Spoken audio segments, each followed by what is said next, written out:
감사합니다. 하나님의 말씀 사도행전 28장 11절에서 22절까지의 말씀을 함께 보겠습니다.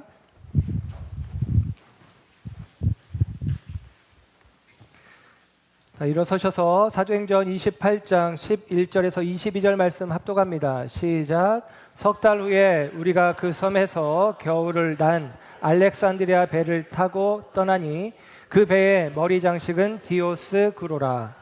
수라구사에 대고 사흘을 있다가 거기서 둘러가서 레기온에 이르러 하루를 지낸 후 남풍이 일어나므로 이튿날 보디올에 이르러 거기서 형제들을 만나 그들의 청함을 받아 이레를 함께 머무니라. 그래서 우리는 이와 같이 로마로 가니라. 그곳 형제들이 우리 소식을 듣고 아비오 광장과 트레이스 타베르네까지 맞으러 오니 바울이 그들을 보고 하나님께 감사하고 담대한 마음을 얻으니라. 우리가 로마에 들어가니 바울에게는 자기를 지키는 한 군인과 함께 따로 있게 허락하더라. 사흘 후에 바울이 유대인 중 높은 사람들을 청하여 그들이 모인 후에 이르되, 여러분 형제들아, 내가 이스라엘 백성이나 우리 조상의 관습을 배척한 일이 없는데 예루살렘에서 로마인의 손에 죄수로 내준 바 되었으니 로마인은 나를 신문하여 죽일 죄목이 없으므로 석방하려 하였으나 유대인들이 반대하기로 내가 마지못하여 가이사에게 상소함이요 내 민족을 고발하려는 것이 아니니라. 이러므로 너희를 보고 함께 이야기하려고 청하였으니 이스라엘의 소망으로 말미암아 내가 이 쇠사슬에 매인 바 되었노라. 그들이 이르되 우리가 유대에서 뇌에 대한 편지도 받은 일이 없고 또 형제 중 누가 와서 뇌에 대하여 좋지 못한 것을 전하든지 이야기한 일도 없느니라. 이에 우리가 너의 사상이 어떠한가 듣고자 하니 이 파에 대하여는 어디서든지 반대를 받는 줄 알기 때문이라 하더라. 아멘. 아멘. 할렐루야. 이 시간 하나님의 사랑하심과 은혜가 저와 여러분 가운데 함께하는 줄 믿습니다. 오늘 다시 교회라는 주제 말씀으로 사도행전 오늘 59번째 시간, 오늘 말씀의 제목은 이와 같이 로마로 마침내 로마에 라는 제목으로 말씀을 전합니다. 사도행전 28장에 이르렀습니다. 사도행전 28장은 사도행전의 마지막 장입니다. 마침내 이제 바울이 로마에 들어간 상황을 우리가 보게 되어집니다. 바울은 로마로 가기를 원했어요. 그리고 로마로 가기를 원했기에 기도했습니다. 그 바울의 원함과 바울의 기도를 우리가 말씀을 통해서 살피면 먼저 사도행전 19장 21절에 이렇게 기록합니다. 이 일이 있은 후에 바울이 마게도냐와 아가야를 거쳐 예루살렘에 가기로 작정하여 이르되 내가 거기 갔다가 후에 로마도 보아야 하리라 하고 그럽니다.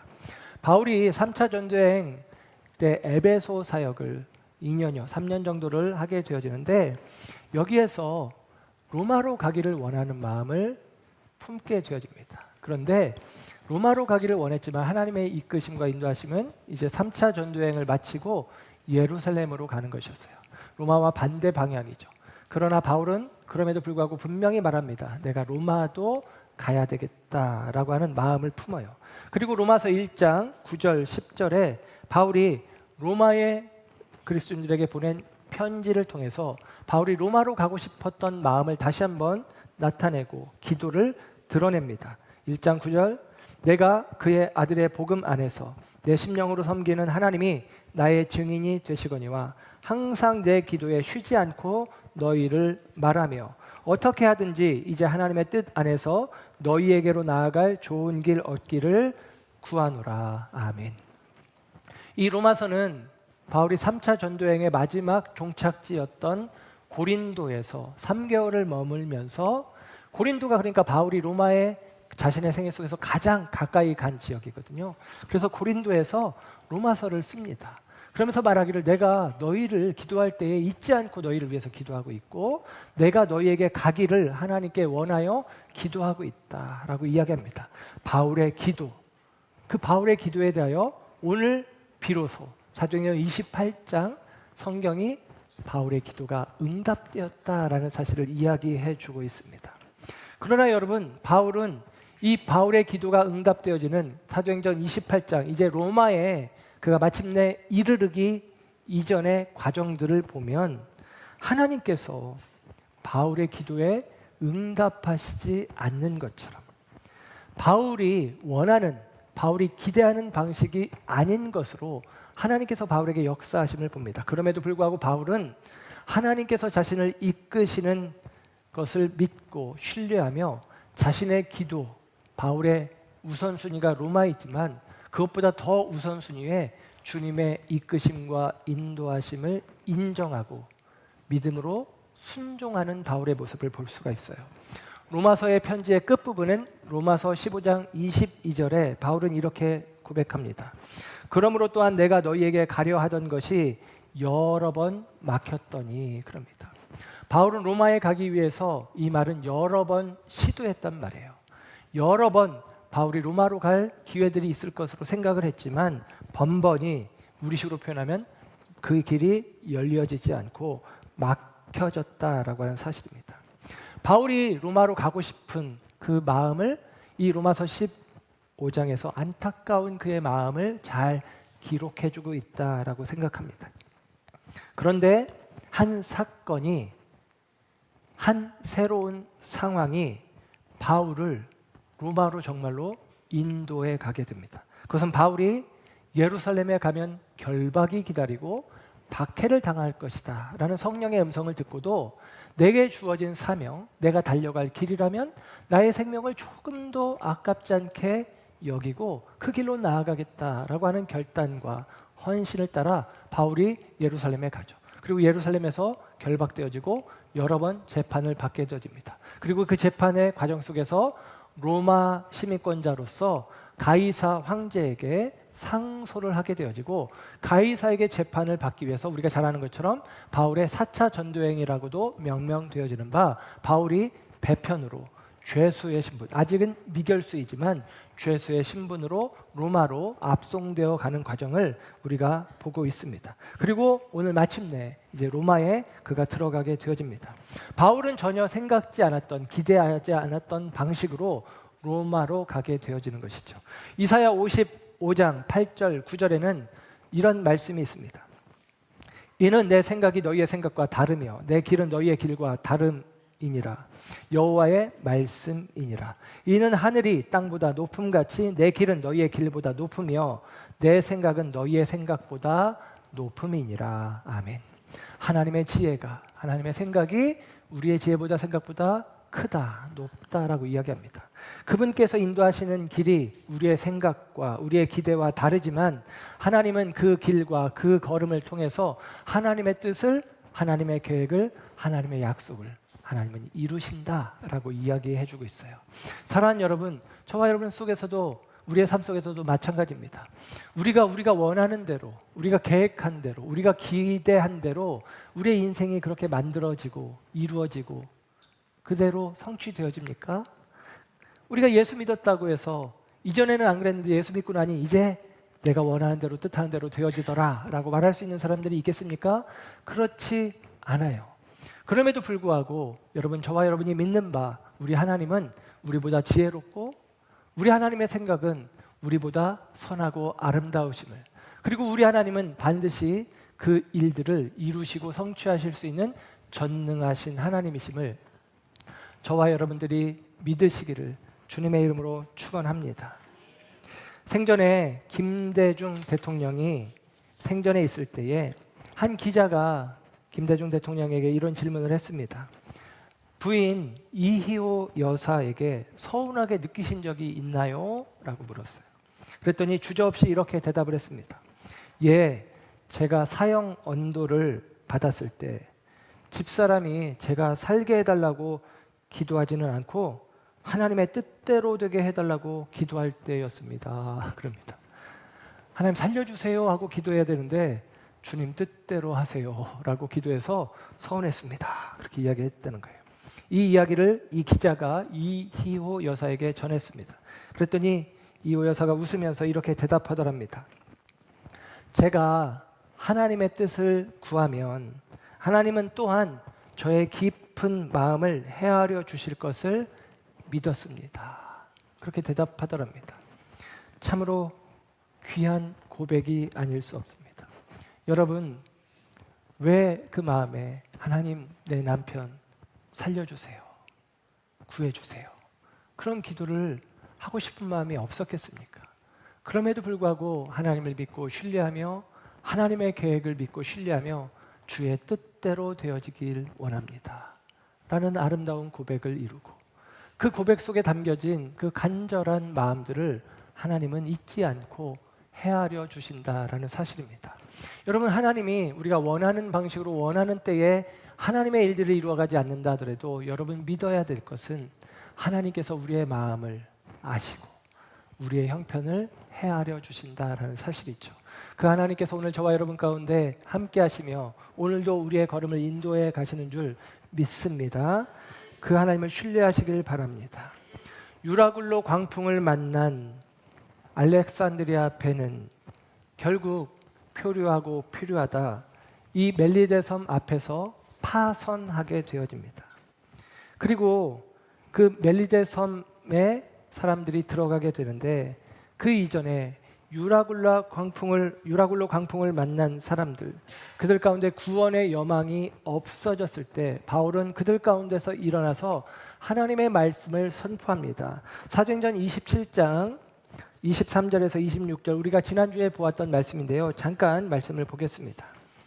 내가 속한 바 곧 내가 섬기는 하나님의 사자가 어젯밤에 내 곁에 서서 말하되 바울아 두려워하지 말라. 내가 가이사 앞에 서야 하겠고 또 하나님께서 너와 함께 항해하는 자를 다 내게 주셨다 하였으니 그러므로 여러분이여 안심하라. 나는 내게 말씀하신 그대로 되리라고 하나님을 믿노라. 나는 하나님을 믿는다. 하나님이 내게 말씀하신 그대로 될 것이다 라고 선언해요. 그리고 이어지는 26절은 말합니다. 그런즉 우리가 반드시 한 섬에 걸리리라 하더라. 아멘. 바울은 이야기합니다. 그러니까 우리는 반드시 한 섬에 걸릴 겁니다 라고 이야기해요. 그리고 사도행전 28장 1절, 오늘 읽지 않았지만 1절 시작하는 말씀에 이렇게 시작됩니다.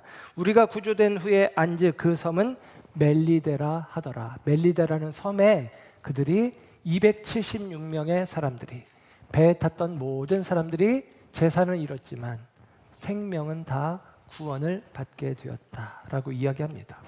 여러분, 이 지도를 보시면서 설명을 드리면, 우리가 이 크레타 섬 그레데에서 유라굴라 광풍에 의해서 배가 떠밀려 갑니다. 아프리카 북부의 지대로 떠밀려 가는데 그곳은 암초지대예요. 그래서 거기에 이제 걸리면 이제 끝장나는 것입니다. 그리고 이 아프리카 북부 지역에는 섬이 없어요. 그런데 바울은 섬에 걸릴 거라고 이야기를 했어요. 얘기는 뭐냐면 바울은 신뢰하는 것입니다. 지금은 태양도 별도 보이지 않는 칠흑 같은 어둠, 큰 유라굴로 광풍이 그들을 집어삼키고 있는 때인데 바울은 그 와중에도 하나님을 믿고 신뢰하며 하나님께서 우리를 로마로 가게 하겠다, 가이사 앞에 서게 하겠다, 우리 생명을 지켜주겠다라고 말씀하신 말씀을 믿고 신뢰합니다. 그래서 외치는 거예요. 이 로마로 가는 길에 있는 여러 섬들 가운데 하나에 반드시 우리가 걸리게 될 겁니다 라고 믿고 해석하고 그리고 믿고 선언하고 있는 것입니다. 그리고 오늘 성경은 그의 말대로, 그가 선언하고 선포한 대로 멜리데라는 섬에 이 파손된 배이지만 파손된 사람들이 이 배의 부유물을 붙잡고 섬으로 헤엄쳐 가서 276명이 다 구원을 받은 이야기를 들려줍니다. 이 멜리데 섬에서 3개월 겨울을 나게 되어집니다. 사고로 말미암아, 유라굴로 광풍으로 말미암아 멜리데 섬에 표류하여 들어가게 되었지만 이 일은 바울에게도 그리고 배에 탄 모두에게도 하나님의 은혜요 축복이요, 또한 멜리데 섬의 원주민들에게도 이 일은 하나님의 은혜요 축복이 되어집니다. 바울이 멜리데 섬에 들어갔을 때 멜리데 섬 사람들은 이 난파된 배에서 표류하고 있던 사람들, 그들을 위해서 불을 피워줬어요. 그리고 먹을 것을 주고 따뜻하게 맞이한 것이죠. 더 이 추운 겨울에 비바람을 맞아서 온몸이 젖어 있기 때문에 더 따뜻하게 불을 피우기 위해서 바울은 나뭇가지를 주어서 불 속에 집어넣습니다. 그때 불 속에서 뱀이 뜨거워하고 나오면서 바울을 물어요. 그랬더니 바울이 뱀을 그냥 툭툭 털어버립니다. 그런데 그 뱀은 독사였던 것 같아요. 멜리데 섬 사람들이 이야기합니다. 바울이 공의로 말미암아 심판받는다. 그가 틀림없이 살인자일 것이다. 왜냐하면 바울은 지금 결박당한 채 죄수의 몸으로 미결수이지만 죄수의 모습으로 지금 그들 앞에 있으니까 그는 살인자일 거야 라고 이야기를 합니다. 그래서 곧 죽을 거라고 생각했어요. 근데 시간이 지났는데 거품을 물고 쓰러질 줄 알았던 바울이 멀쩡합니다. 그러니까 그들의 태도가 바뀌어요. 살인자다라고 했던 사람들이 신이다, 하나님이다 그렇게 이야기를 합니다. 그리고 나서 바울이 이 섬의 유력자인 보블리오의 부친, 그가 열병과 이질로 어려움을 당하고 있는데 그를 치유해 줍니다. 그리고 소문이 섬에 퍼져서 섬에 있는 모든 병든 자들이 바울에게 와서 기도를 받고 안수받고 치유를 경험해요. 여러분, 그들이 병고침을 받았다는 얘기는 성경에 더 이상 기록하진 않지만 그들이 예수 그리스도의 이름으로 치유되어질 때 바울이 여러분 병만 고쳤겠습니까? 바울은 평생 복음을 전한 자인데 복음이 전해졌을 것이고 그 복음을 믿고 신뢰하는 사람들이 멜리데 섬 안에 가득했을 것입니다. 멜리데 섬의 사람들은 비로소 바울을 통해서 예수 그리스도의 복음을 듣게 되어지는 것이고 구원을 경험하게 되었다라는 사실입니다. 그래서 여러분, 원치 않는 사고였지만 하나님은 그 사고로 유라굴로 강풍으로 여러분 수많은 인생들을 구원하시는 거예요. 이 과정 속에 배에 탔던 바울을 제외한 275명의 사람들, 그리고 이 멜리데 섬에 있는 수많은 이 원주민들이 예수 그리스도를 인정하는 일들이 벌어지게 되었다라는 사실입니다. 그리고 겨울이 지난 후, 오늘 본문 11절에는 석 달 후에, 겨울 3달이 지난 후에 이제 바울 일행은 다시 로마로 향하게 되어집니다. 오늘 본문 11절은 이렇게 성경이 기록해 줍니다. 석 달 후에 우리가 그 섬에서 겨울을 난 알렉산드리아 배를 타고 떠나니 그 배의 머리 장식은 디오스 구로라 그럽니다. 여러분, 이 알렉산드리아 배, 여러분 이전에 멜리데 섬 앞에서 유라굴로 강풍으로 말미암아 파선한 배가 똑같은 이름이었어요. 알렉산드리아 배입니다. 이름은 같지만 다른 배예요. 그래서 배의 머리 장식이 디오스구로라 그렇게 다시 설명을 해줍니다. 바울이 가이사랴에서, 이스라엘 가이사랴 땅에서 배를 타고 움직일 때 연안선, 그러니까 육지를 가까이 이어내는 연안 여객선 아드라무테노 배를 타고 가다가 무라라는 항구에서 이 해양, 이 지중해 대양을 가로지르는 대양선 알렉산드리호로 갈아탔죠. 그리고 그 알렉산드리아호는 이집트의 북쪽에 있는 도시 이름입니다. 그곳에서 곡물을 실어 로마로 나르는 배예요. 그 배가 한 척만 있는 게 아니라 여러 척의 배가 계속같이 이집트에서 곡물을 실어서 로마로 이 밀을 실어 나르는 배가 있었단 말이에요. 그런데 이 바울 일행이 탔던 배는 난파에서 파선해서 결국에는 부서졌지만 이 멜리데 섬에 똑같은 이름의 알렉산드리아 배가 있었다라는 것입니다. 여기서 이 알렉산드리아 배 디오스구로는 제우스의 두 아들의 이름 신이에요. 쌍둥이 아들인데 이 항해하는 사람들에게 있어서 그 신들이 별자리가 되어서 밤에 별자리를 보고 항해를 하면서 항해자들의 수호신으로 여겨서 그 배에 그와 같은 모양을 새겨준 것으로 그렇게 이해해 봅니다. 똑같은 이름의 배예요. 그런데 바울 일행이 탔던 이전의 배는 유라굴로 광풍을 만나서 파선합니다. 그리고 지금 이 배는 겨울 동안 운행하지 않고 멜리데의 항구에 안착해 있어서 안전하게 보존이 됩니다. 여러분, 우리의 생각으로 내 기대로 움직이는 것이 아니라 여러분, 우리가 하지 말아야 될 일은 하지 말아야죠. 겨울에 운행하지 맙시다. 바울이 제안했음에도 불구하고 선주와 선장의 말을 듣고 율리오가 결정해서 나아갔던 배는 조금만 더 나아가길 원했지만 유라굴로 광풍으로 말미암아 어려움을 겪고 그리고 그들이 환난을 경험하고 그리고 결국에는 배가 파손하여 모든 소유를 상실하는 결과를 가져옵니다. 사랑하는 여러분, 저와 여러분도 헛된 일들에 마음을 기울이지 마시고 마땅히 해야 될 일들을 하고 주님께서 안전하게 우리를 지켜가시는 은혜가 있기를 주의 이름으로 축복합니다. 특별히 이 알렉산드리아 배가 멜리데에 있었다는 것은 바울에게는 은혜죠.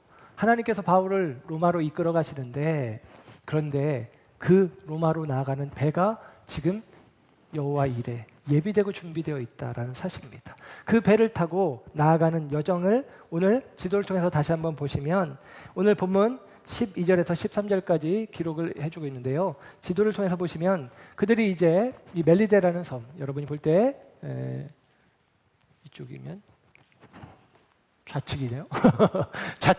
좌측에 이 멜리데 섬에서 지금의 몰타 혹은 말타라고 하는 몰타 공화국이에요.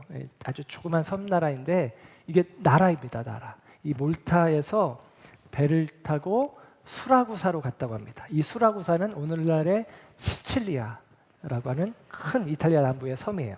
거기에 가서 수라구사에서 사흘을 머물렀다고 기록하고 그 다음에 올라가서 레기온으로 갑니다. 이탈리아 모양이 장화 모양이라고 하잖아요. 구두 앞꿈치에 위치한 레기온에 이르는데 하루를 머물렀다가 이튿날 순풍이 불어서 남풍이 불어서 북쪽으로 날쌔게 배가 올라갑니다. 그래서 보디올까지 올라가요. 그리고 이 보디올은 로마의 외항입니다. 이 외항에서 이제 육로로 움직이게 돼요.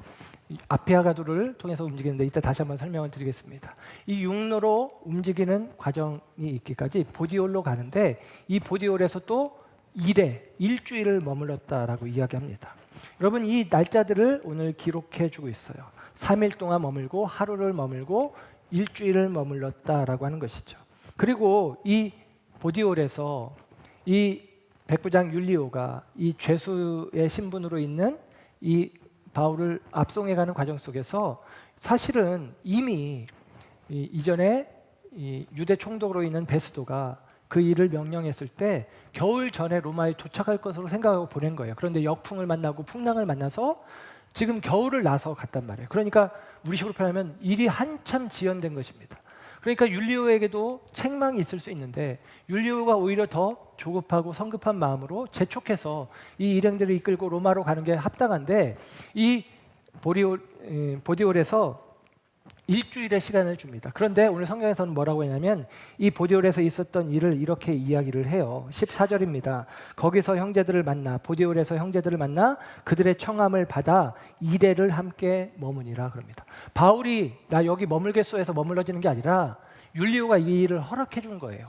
율리오가 바울을 위해 주는 것입니다. 왜냐하면 바울이 배에서 했던 일들, 바울이 말한 대로 우리의 생명을 다 보존한 일들을 겪고 그리고 멜리데 섬에서 기적이 일어난 일들을 경험하면서 이 율리오 역시도 바울에게 마음이 있는 거예요. 그리고 바울을 위하는 마음으로 바울이 지치고 힘든 몸으로 여기까지 왔으니까 이 보디올에 있는 형제들, 곧 그리스도인들이 바울을 청해서 바울을 위해서 시간을 보내고자 할 때 일주일의 시간을 지체하는 시간이지만 허락해 주었다라는 사실입니다.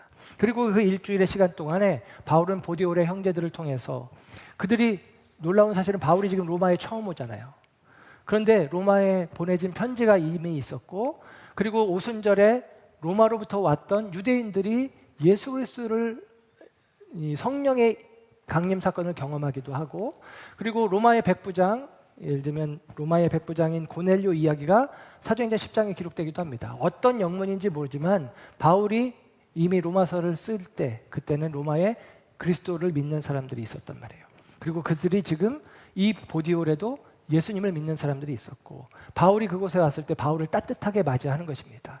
그래서 율리오가 허락하고 일주일의 시간을 거기서 보내요. 그리고 그 시간에 대해서 바울이 오늘 14절에 이렇게 이야기를 합니다. 15절에 이렇게 이야기합니다. 15절 그곳 형제들이 우리 소식을 듣고 아비오 광장과 트레이스 타베르네까지 맞으러 오니 바울이 그들을 보고 하나님께 감사하고 담대한 마음을 얻으니라. 아멘. 이 말씀이 조금 이어졌는데요. 보디올에서 일주일을 지내는 동안에 바울이 왔다는 이야기를 보디올에 어떤 믿는 사람들이 로마로 달려가서 이 보디올에서 로마까지는 220km가 떨어져 있어요. 근데 로마에 가서 얘기를 한 거예요. 바울 선생님이 왔습니다. 그러니까 이 로마에 있는 그리스도인들이 또 바울을 맞이하겠다고 보겠다고 로마에서부터 내려옵니다. 그리고 바울은 일주일의 시간을 보내고 보디올에서 압송되어서 로마로 올라갑니다. 그 길이 아비아 가도라고 하는 가도인데 이 아비아 가도 중간에 이 오늘 본문에 나오는 이 표현처럼 이 트레이스 말하자면 아비오 광장이 있고, 그러니까 길에 중간에 휴게소처럼 광장이 있는데 그곳이 사람들이 쉬는 곳이고, 그리고 트레이스 타베르네라고 하는 말이 뭐냐면 옛날 성경에는 삼관이라고 되어 있어요. 이게 무슨 얘기냐면 삼거리 여관 이런 뜻이에요. 삼거리에 있는 여관. 그래서 이 아비아 가도가 갈라지는 길에 이 여관이 하나 있는데, 객주가 있는데 거기에서 유대인 이 그리스도인들이 바울을 맞이하는 것입니다. 로마에서 50km, 65km가 떨어져 있어요. 여기서 대전까지가 40km 정도니까 그거보다도 먼 길을 마중 나오는 거예요. 바울이 그만큼이나 로마 성도들에게 귀한 존재였고, 바울이 왔다는 이야기를 듣고 그들이 달려나온 것입니다. 그리고 그들을 만났을 때 바울이 오늘 본문의 15절에 뭐라고 표현하냐면 그들로 말미암아 그들을 만나보고 하나님께 감사하고 그들로 인하여 담대한 마음, 위로를 얻었다라고 이야기를 해줍니다. 여러분, 성도의 교제는 이런 거예요. 함께함으로 여러분 하나님께서 허락하신 만남을 통해서 기뻐하고 감사하고 그들과의 교제를 통해서 말할 수 없는 위로를 얻는 것입니다. 예를 들면 목장 모임을 통해서도 그런 위로, 삶을 나누고 기도의 제목을 나누고 함께 아파하고 함께 염려하고 함께 기뻐하고 하는 과정을 통해서 위로를 받는 것이죠. 저는 목사로서 여러분에게 제가 위로가 되어지길 원합니다. 여러분을 위해서 중보하고 여러분을 위해서 격려하고 여러분을 위해서 말씀으로 선포하고 말씀이 여러분의 삶을 주장해 가시길 원합니다. 그러나 여러분, 제가 여러분을 위해서 위로하는 마음도 있지만 여러분이 제게 얼마나 큰 위로가 되는지 몰라요. 저도 사람이니까 때로는 낙심하는 일들이, 오해받는 일들이, 속상한 일들이 있기도 한데 그럼에도 불구하고 한결같이 한 마음으로 제 곁에서 격려하시고 함께하시고 동행하시는 우리 성도님을 보면서 얼마나 큰 위로를 받는지 모릅니다. 하나님의 은혜죠. 여러분, 바울은 지금 죄수의 신분으로 더구나 유라굴로 공포를 만나서 큰 시련을 겪는 시간들을 겪으면서 크게 낙심하고 크게 지쳐있는 상황인데 하나님께서 이 보디올의 성도들을 통해서 그리고 로마에서 마중 나온 이 성도들을 통해서 너무나 놀라운 위로를 허락해 주시고 있다는 사실입니다. 이 위로가 여러분의 삶 가운데도 있어지길 주의 이름으로 축복합니다. 이 아비아 가도라고 하는데 아비아 도로는 이 로마의 감찰관이었던 아피우스 글라우디오라고 하는 사람이 BC 312년에 놓은 길이에요. 길이가 장장 로마를 중심으로 이탈리아 반도 반대편까지 563km가 놓여진 길입니다. 그런데 이 길은 다른 의미로 로마의 개선 장군들이 들어오는 길이라고 해요. 그러니까 이 로마의 개선 장군들이 각 이 대륙, 그리스나 아시아 대륙 이쪽을 전쟁을 해서 정복하고 돌아올 때 환대를 받는 길이 이 아비아 가도라는 것입니다. 이 아비아 가도를 지금 바울이 묶여진 채 죄수의 신분으로 걸어가고 있는 거예요. 그 아비아 가도 위에 바울이 서 있다라는 것입니다. 저는 이렇게 느껴집니다. 여러분, 개선 장군이 들어가는 그 길을 바울은 지금 죄수의 신분으로 들어가고 있어요. 로마인들의 눈에 볼 때는 분명히 바울은 죄수의 모습입니다. 그러나 바울을 로마로 이끄시는 하나님의 눈에는 바울이 모든 영적 싸움을 이기고 마침내 영적인 의미의 개선 장군으로 이 로마에 들어가는 것 아니겠습니까? 바울은 로마가 그 당시 세계의 중심이었기에 그 로마의 예수의 이름을 선포하길 원했고 그 로마에 십자가라는 깃발을 세우기를 원했던 거예요. 그리고 바울은 당당하게 겉보기에는 죄수의 모습이지만 몰골이지만 하나님이 보시기에는 영적인 의미의 개선 장군으로 이 길을 걷고 있다라는 사실입니다. 그리고 오늘 본문 14절은 이렇게 이야기합니다. 14절 후반부입니다. 그래서 우리는 이와 같이 로마로 가니라. 그럽니다. 오늘 말씀의 제목이었죠. 이와 같이 로마로, 마침내 로마에. 이어지는 16절도 잠깐 보시고 설명을 드릴게요. 16절, 우리가 로마에 들어가니. 그럽니다. 이와 같이 하나님께서 로마로 나를 이끄시고 마침내 내가 로마에 들어갔다라는 표현이 14절과 16절에 기록이 됩니다. 여기서 이와 같이라는 말은 문법적으로는 부사에 해당하는 용어입니다. 이 이와 같이라는 말이 헬라 말로는 후토스라는 말인데, 이와 같이, 앞에 있는 걸 놓을 때는 이와 같이, 뒤에 있는 걸 놓을 때는 다음과 같이, 혹은 그렇게, 이런 뜻이에요. 무슨 얘기냐면 이 표현을 굳이 지금 누가가 사도행전에 기록해주고 있습니다. 바울이 로마에 들어가는데 이와 같이라는 과정을 통해서 들어갔다는 거예요. 그래서 이 이와 같이라는 것의 짧은 의미는, 작은 의미는 방금 앞에서 얘기했던 수라구사에서의 3일, 레기온에서의 하루, 보디올에서의 일주일, 합하면 10하루예요. 사실은 재촉해서 가야 되는 길이지만 우리시로 표현하면 지체되어진 10하루의 길입니다. 그 지체되어진 10하루의 길, 지체되어진 그 10하루의 시간들을 통해서도 하나님은 바울을 이끌어 가시는 거예요. 무슨 얘기냐면 우리의 생각과 우리의 기대와 다르게 하나님께서 바울을 로마에 세우실 목적이면 속히 그를 이끌어 가셔야 되는데, 바울의 기대와 달리, 우리의 생각과 달리 하나님이 지체하고 머물게 하는 시간들이 있었다라는 것입니다. 그런데 하나님은 그럼에도 불구하고 우리를 이와 같이 로마로 이끌어 가신다라고 이야기하는 것입니다. 이 의미를, 바울의 생애를 확장시켜서 긴 바울의 여정으로 이야기를 하면 이런 의미예요. 하나님께서 바울을 이와 같이 로마로 가게 하셨다라고 했을 때, 그 로마에 바울이 복음을 들고 나아가기까지 하나님께서 바울로 하여금 지체하는 시간들을 허락하셨다는 거예요. 막으셨고 하나님께서 그로 하여금 머물게 하셨고 지체하게 하셨다는 것입니다. 그리고 그 시간들은 그냥 잃어버린 시간, 지체되는 시간처럼 여겨지지만 사실은 하나님께서 그를 그답게 세우시는 훈련과 연단의 시간이었다라는 것입니다. 바울이 다메섹 도상에서 예수님을 만나자마자 복음을 전하길 원했지만 바울은 아라비아 광야로 이끌려가서 3년 정도의 시간을 보내요. 그리고 바울은 복음을 전하기를 원했지만 그의 고향 다섯 땅으로 가서 13년 동안 칩거합니다. 그를 바나바가 이끌어서 안디옥교에서 사역하게 하면서 바울을 훈련시켜요. 그리고 바울이 그 안디옥교의 파송을 따라서 우리가 아는 것처럼 1차, 2차, 3차 전도여행을 합니다. 그리고 3차 전쟁을 마치고 돌아와서 바울이 가이사에게 상소했기 때문에 바울이 곧장 로마로 갈 수 있었는데, 벨리스 총독이 돈 욕심을 부리면서 바울을 감옥에 가둔 채 2년여 동안 구류 상태에 둡니다. 그렇게 바울의 생애 가운데 정말로 아까운 시간들처럼 여겨지는 수많은 시간들이 지체되고 지체돼요.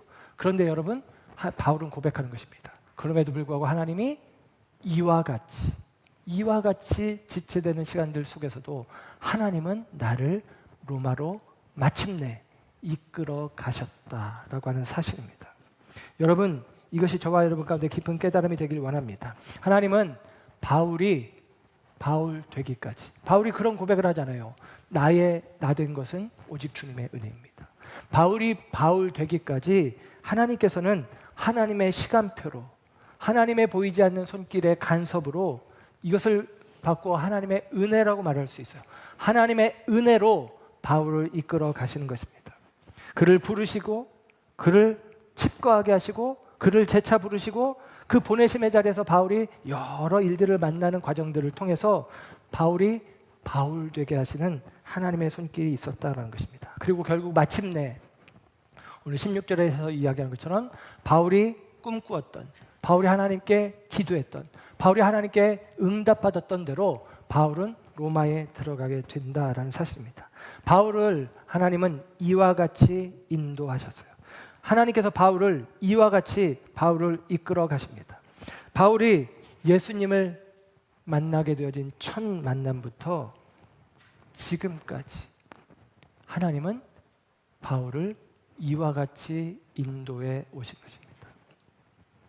바울이 그리스도를 믿는 자들을 박해하던 자가 그리스도의 이름의 증인이 되어지기까지 하나님은 이와 같이 바울을 인도해 주신 것입니다.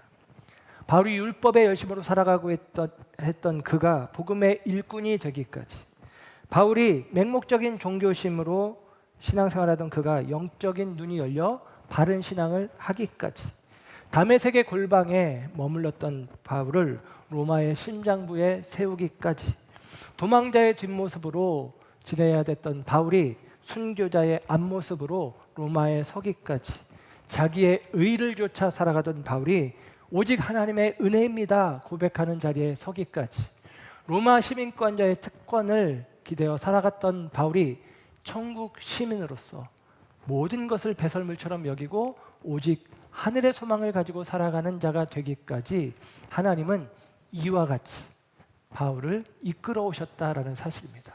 여러분, 이와 같은 하나님의 이끄심의 은혜가 오늘 저와 여러분의 삶 가운데도 있어지는 줄 믿습니다. 내 생각과 다르고 내 계획과 다르고 내 기대와 다르고 내가 원했던 방법과 다르더라도 하나님의 보이지 않는 손이, 그리고 하나님의 능하신 손이 저와 여러분을 이끌어 가심을 믿으시기를 주의 이름으로 축복합니다. 오늘 뒷부분에는 한 절만 우리가 말씀을 보길 원하는데요, 바울이 로마에 가서 이제 유대인 지도자들을 불러요. 그리고 그들에게 이야기합니다. 내가 유대인들을 무시하지 않았는데 내가 이렇게 결박된 채로 왔다. 로마에 가서 바울이 자유롭게 지내지만 결박이 돼요. 무슨 얘기냐면 아직은 그가 미결수니까 로마에 가서 바울의 한쪽 손에 쇠사슬이 묶이고 로마 병정 하나가 그 옆에 또 쇠사슬이 묶입니다. 그러니까 언제든지 이 병정과 함께 다니는 거예요. 그러니까 죄수구나라고 생각할 수밖에 없는데 바울이 얘기하는 거예요. 내가 유대에서 이렇게 죄수의 신분으로 왔지만 난 죄인이 아니다. 난 유대의 관습을 어긴 적도 없고 내가 이 로마에서 파견된 유대 총독 벨릭스나 베스도에 의해서 내가 무죄 판결을 받기도 했다.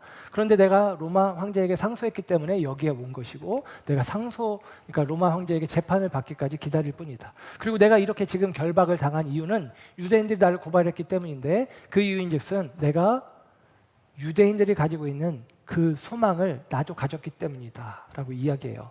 오늘 본문 28장 20절 말씀을 잠깐 보겠습니다. 이렇게 기록하죠. 이러므로 너희를 보고 함께 이야기하려고 청하였으니 이스라엘의 소망으로 말미암아 내가 이 쇠사슬에 매인 바 되었노라. 아멘. 내가 이 쇠사슬에 매인 이유는 이스라엘의 소망 때문이야 라는 거죠.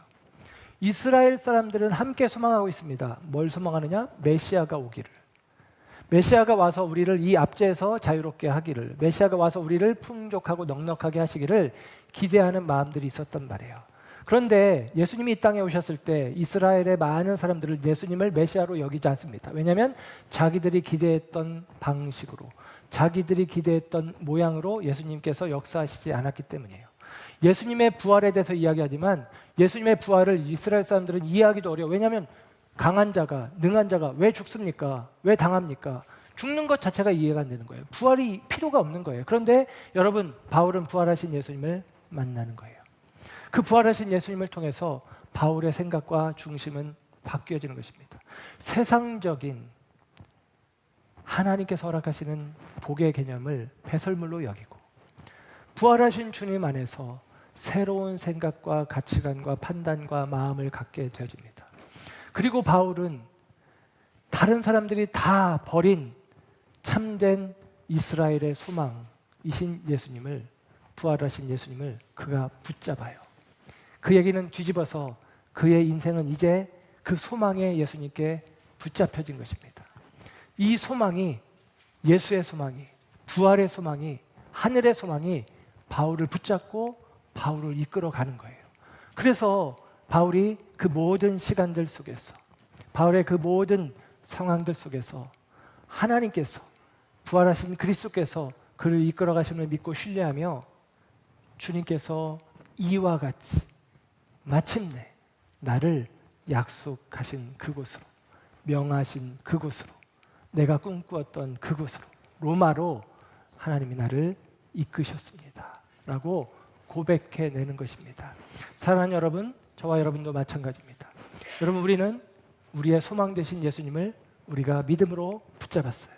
그 의미는 저와 여러분 이제 주님의 소망, 그 소망에 매어진 자들이 되었다라는 의미입니다. 겉으로 보기에는 우리가 결박을 당했죠.